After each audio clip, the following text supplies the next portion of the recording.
Si Dean Ted Pastrana ng San Sebastian College of Law. Dean, magandang umaga po. Hi, good morning, Ted.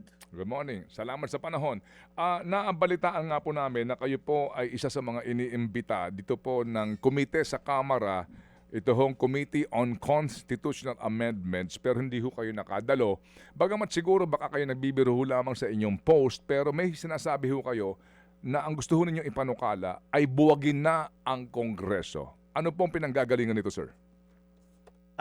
Actually, oo nga, hindi ako nakarating, no, kasi I have a prior commitment. Nagpadala ako ng sulat kay Congressman Rodriguez, no. At any rate, yes, I understand you saw my post yata on Facebook, no.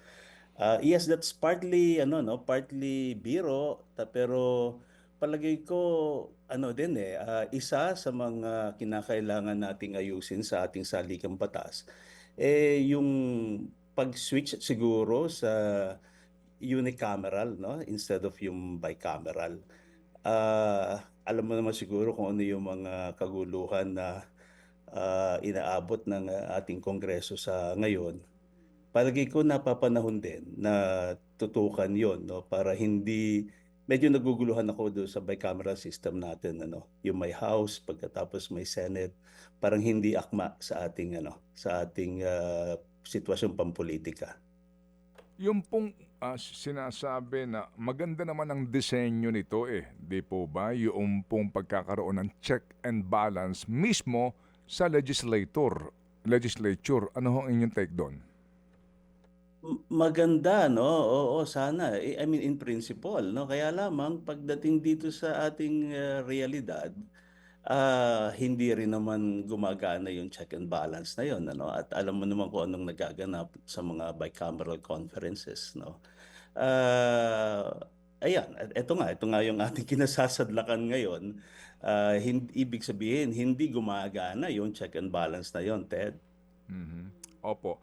Ah, kung sakasakali po na mag-unicameral tayo, meron na ba kayong ideya? Ano pong ano nito? Ano ho ang model nito? Ito ho ba ay French model ho ba ito? Ano ho bang mga modelo po natin dito? Ito ba ay British model? Oo. Ito ho ba ay Malaysian model? Singaporean model? Paano po? Actually, Ted, sa totoo lang, ano, when I posted that, no, it's in response to yung current events natin ngayon. At wala pa akong masusing pag-aaral, no, na ginagawa kung ano ba ang nararapat sa atin. As a matter of fact, naisip ko, sakaling ako matatanong nga tungkol diyan, ano ba, halimbawa yung mga bawat probinsya natin, i-represent lang ng tigi ilang representante sa magiging bagong kongreso, no? Ang purpose paliitin ang numero kasi parang bloated yung ating House of Representatives tapos meron pa tayong 24 na senators, no? Ah, if you mean ano yung magiging function nila, tayo ba ay pupunta naman sa parliamentary system of government? Hindi ako prepared na Mhm. magpanukala ng ganon, no. Kasi you mentioned the British system, as you know, parliamentary ang format nila doon, no. Mhm. Ah, I hindi ko naiisip, no, na gagalawin pa natin yung presidential system, no, kasi alam mo ang mga Pilipino gusto nila talaga directly sila tayo ang nag-i-elect ng ating mga leaders, no. Mhm. So it's still the same, no, na merong legislature tapos meron tayong executive department, nandiyan pa rin of course yung ating judiciary. At yung check and balance ng yung presidente at saka ng legislatura nandun pa rin Mhm. sana, no. Mhm. Hindi yung ipo-fuse natin yung legislature tapos sila din yung pipili ng ating Mhm. yung Mhm. silang pipili ng prime minister. Hindi wala yun sa aking naiisip, Ted, no. Opo, opo, opo. Pero kung sakasakali nga po, para ho, kumbaga po, again, ano po, hindi naman siguro ikasasama ng loob ng mga nasa Kongreso ngayon, both houses, na let the debate begin, di ba? And the discussion begin. Opo, para ho, pag-usapan na po ito talagang elephant in the room. Na I agree. I agree. Kaya nga ako nagbibiro, ano? mm, Kasi sabi ko, kung pupunta ako, tapos ang aking panukala ay ang pag-abolish no, ng Kongreso, ng House hmm, of Representatives, at saka, syempre hindi lang naman hmm, House, no? mm. Baka ka kumakontempt ako at hindi na makalabas, magpapasko pa naman. Opo, Sana hindi nila mamasamain, no, na palagi ko'y napapanahon na talagang pagtuunan ng pansin, no, na rebisahin ang ating kasalukuyang sistema dito sa ating legislature, no. opo. Napakalaki, may mga party list representatives pa tayo, pagkatapos yan, ganyan nga yung nangyayari. Hmm, Pagdating naman kasi sa lawmaking, yung aktuwal na kaganapan, gumagawa naman sila mga technical working group, mm, nag-iimbita sila ng mga experts, no? So, in other words, there will be whether the number, no, ng ating legislature is small, lean and mean, ika nga, magagawa yung function eh.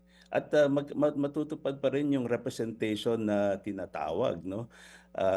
Ng hindi ganyan ka-bloated ang ating opo, legislature. opo. Din ano ho ang inyong kaisipan sa mode of amendment na katanggap-tanggap sa inyo pong palagay? Ano po ang mode of amendment, sir? Alam nyo, isa lang ang natitira, no? Given the circumstances that we're in right now. Hindi pwedeng yung Kongreso mismo through a CONAS or Constituent Assembly ay sila pa rin ang mag-aamyenda ng ating konstitusyon, no? Medyo may issue tayo ng kredibilidad sa ngayon eh.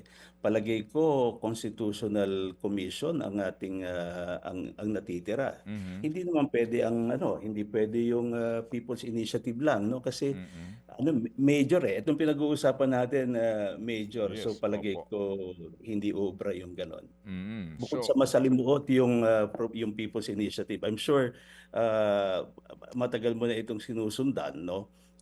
Panahon pa nung pirma, no? mhm, mm. May initiative na yung tao mismo ang mag-propose. Masalimot 'yon. Opo, Kailangan mo opo. siguro mga 8 million signature sa Mm, panahong ito. mm. Kaya isa na lang, palagay ko isa na lang yung natitira, isa na lang, which is to form a constitutional convention, no? Mhm. Mag-constitutional convention. Opo. Din yung po ding sinasabi ng iba na hindi kasi ang original sin talaga dito, hindi naman itong mga proponents eh. Kasi hinahalal naman sila ng tao. So, dito ho talaga daw ang problema natin, hindi yung form of government, hindi itong mga nakaupo ngayon sa Kongreso at Senado, kung hindi yung mga bumoboto sa kanila. Meaning, yung ating mga butante ang problema. Ano pong take nyo doon? Ah, well, it's a long-running debate, no? And I agree with you there. Kaya nga lamang, parang ang tanong ano ba ang problema, yung manok ba o yung itlog, no? We have this kind of electorate, no? Because of our politicians also, 'di Mhm. ba? Mm. Yung sistema ng yung tupad, yang aga, at kung Akap. ano-ano pang Mm, mga AKAP rather, I'm mm, sorry, hmm, at kung hmm, ano-ano pang mga dole-out system na ginagawa natin. mm, Yun yung nagse-shape nung kung sino rin ang mga nai-elect natin na mga leaders, no? mm, That is problematic. And I don't want to insult naman our voters, no, as if they're not capable of oo, choosing mm, capable leaders, no. opo, Uh, I mean, I see that as a problem. I see that as a problem, pero palagay ko hindi mm, tama, no, na ang buntong panagsisi ay sa mga bumoboto. Kasi kung maayos ang ating mga leader, no, di hindi sana magiging ganyan ang sistema natin, Ted. Shepherd ng maayos, mhm. at hindi tayo masasadlak sa ganitong sitwasyon. Opo. So, din kung sakasakali po, kasi matagal na po ito, 'di ba? If you recall, FBR time, no, after the Cory administration, pinag-uusapan na yang tiyatsa na yan eh.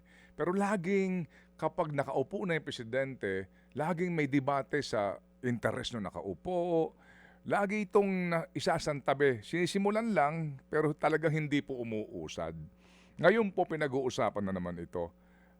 sa inyong palagay din, kapag hindi binago ang ating kasalukuyan po na forma ng lehislatura and system of government, at dito po tayo masasadlak, ano ho bang inyong pangitain po na mangyayari sa ating bayan?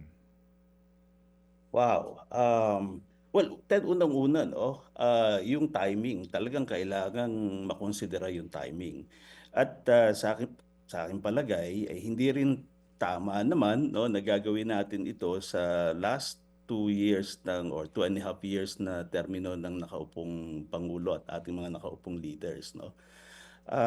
Talagang palagay ko dapat ipagpaliban, no? Kasi kung magko-constitutional amendment tayo o revision sa panahong ito, eh parang kahina-hinala, no? Kasi palagay ko ang mauunang ano diyan term extension, hindi yung form of government, Mm, mm, hindi yung age ng ano, kasi maraming panukala pati yung mm, pagbaba ng edad ng ating mga leaders, let's say mm, from 35 to 30, from 40 to 35 para sa mm, presidente. mm, Ah, palagay ko baka mauna pa yung yung term extension, no? mhm, Kaya naghihinala ang ating mga tao sa objective ng mga nagsusulong, no? I'm not saying that is the objective of the current the current committee. Ang sinasabi ko lamang talagang medyo hinay-hinay lalo na't nandito tayo sa ganitong panahon. Palagi ko hindi tama talaga na i-tinker ang ating constitution right at this moment. Yun mhm, nga, pero which brings me to your point naman, no, na bakit pagdating naman ng halimbawa yes. may bagong leadership, hindi rin pinagkakatiwalaan no na mag-tinker ng constitution. Pero palagi ko mas maganda 'yon kung may bagong nakaupo at saka pa lamang natin rerebisahin ang ating constitution. Hindi yung pag nandun na sa second half, no, Mhm, kasi medyo mhm, 'yon mhm, doon nagkakaroon ng hinala kung bakit nyo gagalawin yan? Kayo patapos na kayo sa inyong pwesto, di ba? Ganun yung istorya nung pirma, kung maaalala mo, back in the mhm, 90s, no? mhm, mm. Opo, opo. Din, sorry po, no, I just would like to, ano, no, to again, move further pa dito po sa usapin po ng problema natin sa sistema at kasalukuyan pong kinasadlakan. Ano ho ang inyong kaisipan dito? Yung um, mag-resign ang presidente kasama ang vice presidente, paupuin po yung pangatlo doon sa line of succession. I'm sorry, yung una sa line of succession after VP, and then tumawag po ng panibagong halalan at simulan po ang pagbabago na dito po sa ating pong gobyerno. Ano ho ang basa niyo doon sa kaisipan na yon? Maiba lang po ko sandali. Yes, Ted. I have my own reservations, no? First of all, I think full disclosure, I'm the Dean ng San Sebastian College of Law, no?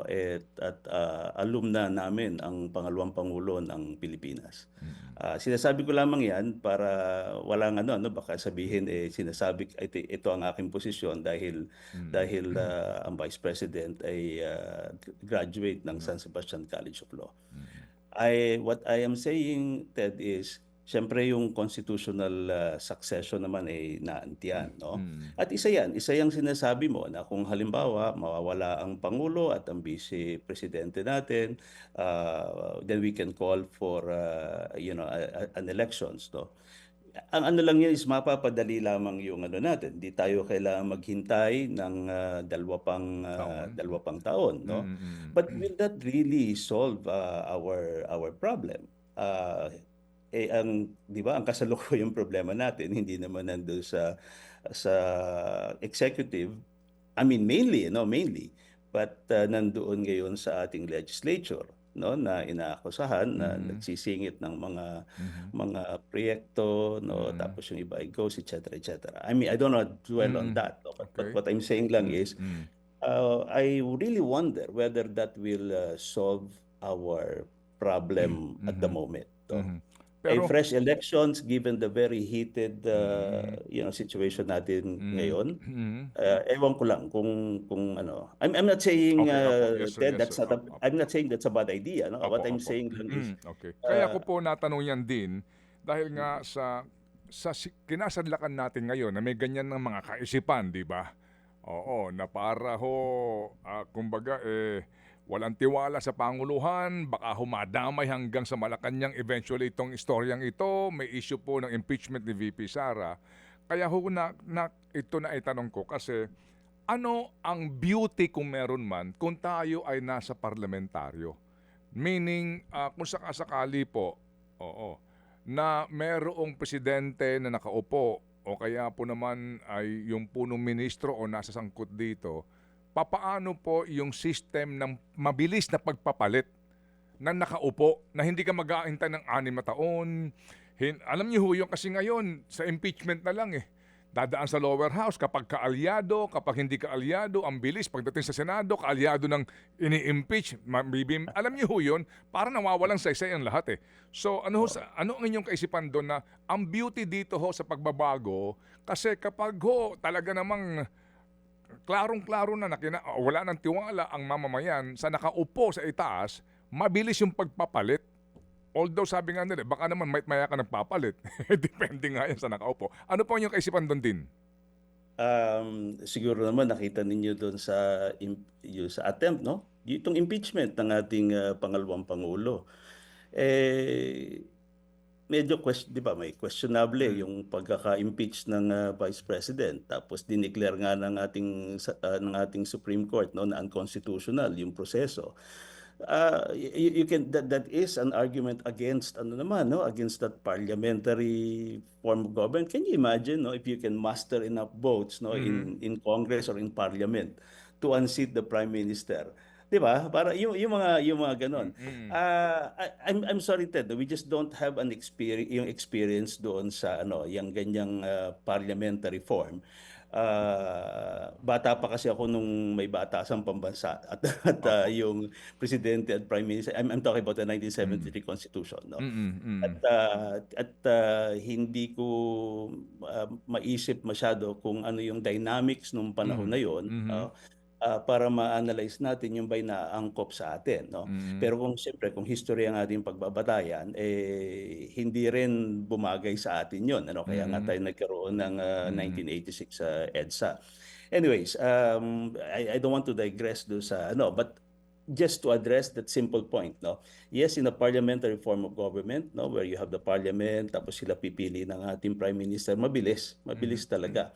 At nangyayari yan sa Britanya, no? Kahit nga sa Japan, 'di ba? Mabilis din silang nakakapagpalit din sila ng kanilang prime minister ng hindi dumadaan ng napakaraming kaguluhan, no? Opo. I perfectly understand, no? I perfectly understand, no, that yung impeachment could be a very troublesome process para sa atin, divisive, etc., etc. Kaya lang, pag titingnan mo rin, hindi naman yung konstitusyon natin ang may problema doon kung hindi yung mga tao. Okay. Yung mga tao, yung nag-i-impeach, yung ini-impeach, Okay. yung Opo. mga Okay. ganun din. Alright, sige po. So basically po, we are going to go back to the same conundrum din, no? Kasi isang statesman ngayon na nakikinig sa atin, nanonood sa atin, ang nagbigay ng reaksyon. Eto po, babasahin ko I don't think there's something wrong with the system. It's the people we vote into the system that is wrong. Ito po ang sabi ng isa sa mga statesman na nakikinig ngayon sa ating pong programa din, ho. So para bagang babalik tayo sa the same conundrum, no? Ano ba nauna? Itlog o manok? Hindi ba din? Mo, di ba? That's before you read that statement, that's exactly my last sentence, di ba? Hindi naman yung proseso ng na meron tayong impeachment process, no? Hindi yun Yung mga tao talaga ang Okay. mukhang problematic. Hindi yung tao natin, hindi yung ating mga citizenry. Butante. Okay. Hindi yung botante, kung Oo. hindi yung Okay. hindi yung mga tao na i-elect natin sa public office. Opo. Ang problema ho lang dyan din, di ba nga, again, ay yung mga butante na sila po ang pinanggagalingan ng lahat ng puder na ito. Ang problema lang ay, yung paggamit nung kanila pong ihahalal doon sa resources ng gobyerno para palabasin doon sa butante na utang na loob mo sa akin ang tinanggap mong biyaya at ayuda. Hindi po ba parang yun ang hirap diyan eh. Oo, gagasta ka muna ng pagkalaki-laki, bilyon para mahalal in the Senate, first term ka, and then pagkatapos nun, meron ka ng resources na gagamitin nang sa ganon, itong mga politiko na titimon doon sa mga botante, magiging luluhod rin sa akin kasi nga nakikinabang sa akin. And that is the start of everything. Di ba din? Ted, I leave that kind of commentary sa iyo, no? That's right down your alley, no? Kaming mga academics, ika nga, no, we'll stick to ano. But yes, I share your observation. Okay? Tama ka diyan. Oo. Again, sige po. So, again, dito po sa ating pinag-uusapan, po, sa inyo pong palagay, kaninyo, na panahon na ho naman talaga para pag-usapan po natin ang pagbabago sa sistema ng ating legislatura. It's about time to talk about this, debate about this. No? Yes, it's about time that we talk about it so that when the next administration comes in 2028, we'll be ready with the right proposal, kung ano yung mode natin gagawin. But let me be be very clear about it, no. This may not be the proper time to amend the constitution. Yun ang aking pananaw, no. At ang isa pa, palagay ko dapat konsultuhin din nila yung taong bayan, no, kung sa palagay ba nila ay napapanahon din ang pagpapalit o pag-amyenda o pagrebisa ng ating saligang batas, no. Kasi baka mamaya usap tayo ng usap ng ganito, tapos yung people pala on the ground, yung mga taong bayan ay hindi naniniwala na dapat magpalit tayo ng saligang batas or mag-amyenda ng saligang batas. As a matter of fact, maganda yung sinasabi ni former COMELEC Chairman Christian Monsod. Ang tanong nga dito, ang Pilipino ho ba, ilan sa kanila ang nakakaunawa sa provision ng saligang batas? Di ba? May ganun siya sinasabi. Di ba? Di ba, Din? Ano ho? Alright. Kaya naman yung saligang batas dapat talaga itinuturo. Opo, Itinuturo hindi lamang sa law school, hindi Opo. pinubusisi sa law school, kung Opo. hindi sa lahat ng level ng mga paaralan eh. Opo. Sige po. So, Din, salamat na marami. Maliban na lamang si Chacha siguro. Kung may tanong ka ba kay Din, Ma'am Vice Mayor? Chacha? Oo. Teka, Vice Mayor Kasi talaga. artistahin ka eh. Oo, At pero saka maganda ka naman din talaga. oo, tsaka medyo maganda nga ako, Okay. kagaya ni Vice Mayor. Sige. Pero mas cute si Attorney Ted. Attorney, question lang po. Curious ako yun po bang CONAS ang tatapos din kaya sa problema natin sa political dynasty? Magkaibang usapin, no. Pwede naman sila na itong ating kasalukuyang Kongreso ay magpasa ng batas against sa political dynasty. Hindi natin kailangang magbago o mag-amend ng constitution tungkol diyan, no. Kasi meron naman talagang polisiya ang ating saligang batas against political dynasty. Yun nga lang, walang implementing law. At kung yan ay maiipasa ng ating Kongreso sa ngayon, that may be a good start. That may be a good start. Parang confidence building measure, DJ Chacha. Oo.